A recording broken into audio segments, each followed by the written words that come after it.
एक क्वेश्चन था आपके आज के लेक्चर में, जैसे आपने फोकस किया हुआ था शुजात पे और इसको मुस्लिम आइडेंटिटी को आप लेकर के चल रहे थे कि एक मूवमेंट की शक्ल में जो है दुनिया में लेकर चलना चाह रहे हैं। तो सवाल ये पैदा होता है, मुझे ऐसा लगा जैसे हमारी सोसाइटी जितनी डिसइंटीग्रेटेड है मुख्तलिफ इशूज़ को लेकर के, सेक्युलरिज्म को लेकर के, पॉलिटिक्स को लेकर के और बहुत सारे इशूज़ हैं, ऐसे में अगर हम उन्हें डायरेक्टली शुजात का सबक पढ़ा देंगे तो वहाँ तो झगड़ा बन जाएगा। ये तो ऐसे ही आपने कैशन को उठा दिया, टारगेट किसी को पता नहीं, बंदे ने दूसरे पे उठा ली, तुम मदद कैसे। तो ऐसे में मुझे ऐसे लगा कि इकबाल की जो तरतीब है, जैसे इकबाल ने कहा सबक पढ़, पहले सदाकत का, फिर अदालत का, फिर शुजात का, फिर दुनिया की इमामत का काम कर सकते। तो क्या पहले ये ज़्यादा ज़रूरी नहीं कि हम अपने बच्चे को, जैसे बाद में आपने कहा लेक्चर में ये बात कि हमने अपने बच्चे को फिक्र देनी है जहाँ चैलेंज कर सके बच्चा जो है सच्चाई को, सदाकत को, उसको तो पहचाने, तभी वो अपने टारगेट को जो है वो शुजात से रोक सकेगा। ये तो मुझे बता, सबको सवाल समझ आ गया? No you didn't, you wanted. क्या मिसरा इकबाल का पढ़िए तो। सबक पर फिर सदाकत का, अदालत का, शुजात का, और किया जाएगा तुझसे काम दुनिया की इमामत। और से समझें इंसान की नफ्सियात बनती कैसे। बहुत ही अच्छा सवाल है। सदाकत का जो मनका है ना इंसान के जिस्म में लगा हुआ है, गौर से समझें इंसान की नफ्सियात इंसान के जिस्म के साथ अल्लाह ताला ने किस तरीके से इंस्टॉल की। छोटा बच्चा 4 साल, 6 साल, 8 साल, बस इसके ऊपर कोई बच्चा नहीं बोलेंगे, 10-12 साल को बच्चा ना बोले, नफ्सियाती तौर पे वो अब डेवलप हो गया। सदाकत का जो मनका है, सदाकत क्या होती है उर्दू में पता है सबको? हक की तलाश, ठीक है, हक पहचानने की आगही। हक का मतलब उर्दू में जो सच बोलते हैं ना, वो हक का हक अदा नहीं करता। लफ्ज़ जो हक है वो बहुत बड़ा लफ्ज़ है, जो सच है वो छोटा लफ्ज़, ठीक है। सो इंसान जब बड़ा हो रहा होता है ना, जिस उम्र में शुजात उसको ट्रेनिंग में चाहिए, 4 और 7वें साल के बीच में, वो अगर वो उम्र मिस कर दिया आपने तो बाद में शुजात बड़ा मुश्किल है उसको डालना। नफ्सियात समझे आप, ओके। शेर के वजन के लिए अल्फाज का इस्तेमाल इकबाल को किसी भी लेवल के ऊपर सीक्वेंस की के उसूल नहीं की ताकत नहीं देता।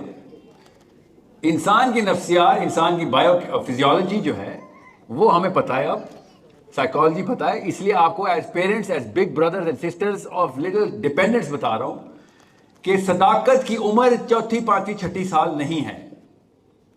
मां के तौर पे सोचें, सदाकत की ट्रेनिंग देनी है 4, 5, 6 साल में, उसको समझ भी नहीं आनी, समझिए। अदालत की ट्रेनिंग देनी है 4, 5, 6 साल में, उसको समझ में नहीं आनी। अदालत का मतलब पता है ना आपको, सेंस ऑफ जस्टिस। कटहरे में खड़ा करना मां को, जो भी मैरीन की बेटी ने कहा कि हमें सही गलत की तमीज और खुद उसूल खुद तोड़ देना। अदालत ठहराई है बच्चे ने, अदालत खड़ी कर दी कि कटहरे में खड़े कर दिया मां को, समझ गए। सो सबसे पहले जो चीज जिस्म डिमांड कर रहा है वो आप डिमांड मां बाप से जिस्म डिमांड कर रहा है, बच्चा नहीं। बच्चे की बायोलॉजी खुद बता रही है कि इस एज में मेरा जो दिमाग का हिस्सा बन रहा है, जिस तरीके से मैं फॉर्म हो रहा हूं, सबसे पहले मेरे अंदर से डर निकाला जाए, वो है शुजात। डर निकालने को शुजात कहते हैं कि तेरे अंदर अब डर नहीं बचेगा।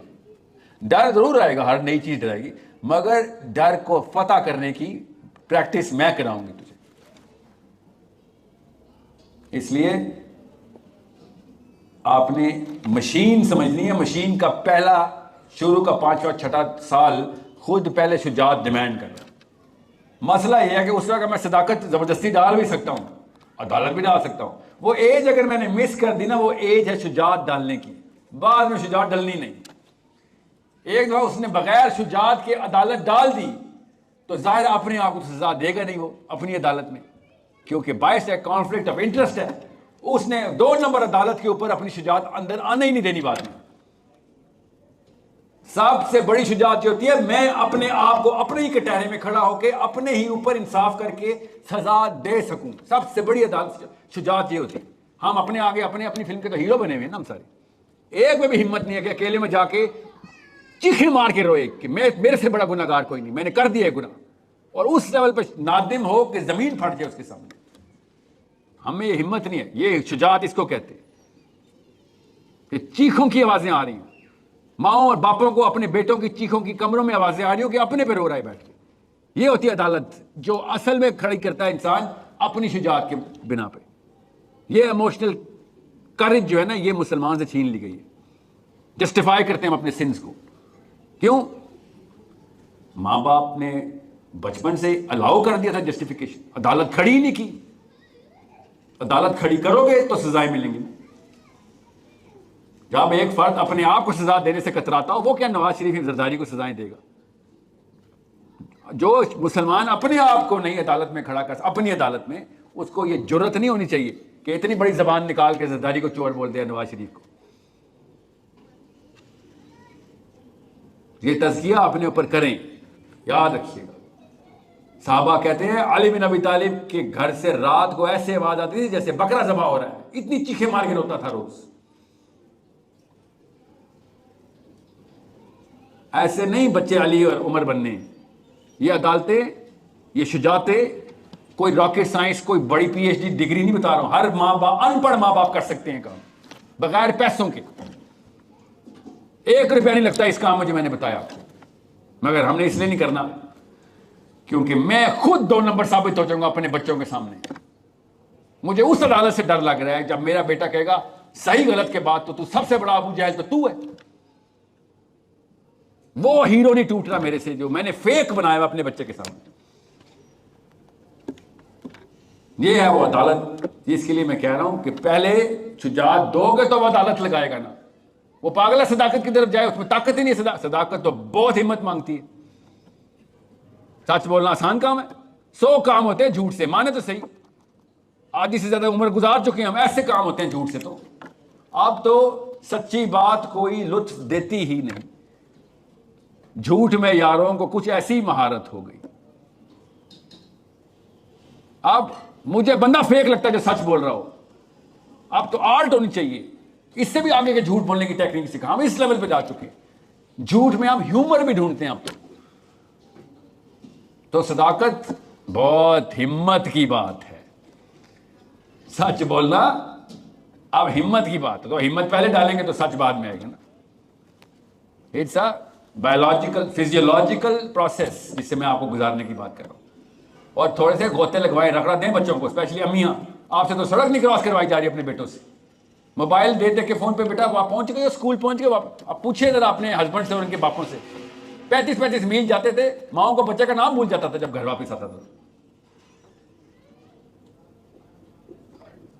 फुटबॉल और क्रिकेट ग्राउंडों में पले हुए पाकिस्तानी लड़के हैं, खूनो खून घर आते थे। उनकी बीवियों ने ऐसा कोई शहजादे सलीम पालने शुरू किए हैं, बाल ना बस टच ना हो जाए, कोई जख्म ना आ जाए मेरे बच्चे को। ऐसे ये शुजात, इसके प्ले स्टेशन पे फुटबॉल खेलने से नहीं शुजात यानी। समझ रहे हैं? बच्चों को जरा हवा लगवाएं, स्पेशली लड़कों को रगड़ा दें। 12-13 साल के बाद नखरा बंद। प्रॉपर रेजिमेंटेशन ट्रेनिंग होनी चाहिए, जैसे आर्मी के कैंप में गया है। और एमाएं कर सकती हैं, क्योंकि हम तो करना चाहते हैं, बीच में बीवियां आ जाती हैं टसरे बाती भी। इसलिए आपको बता रहा हूं, बुज़दिल माएं डरपोक बच्चे पैदा करती हैं।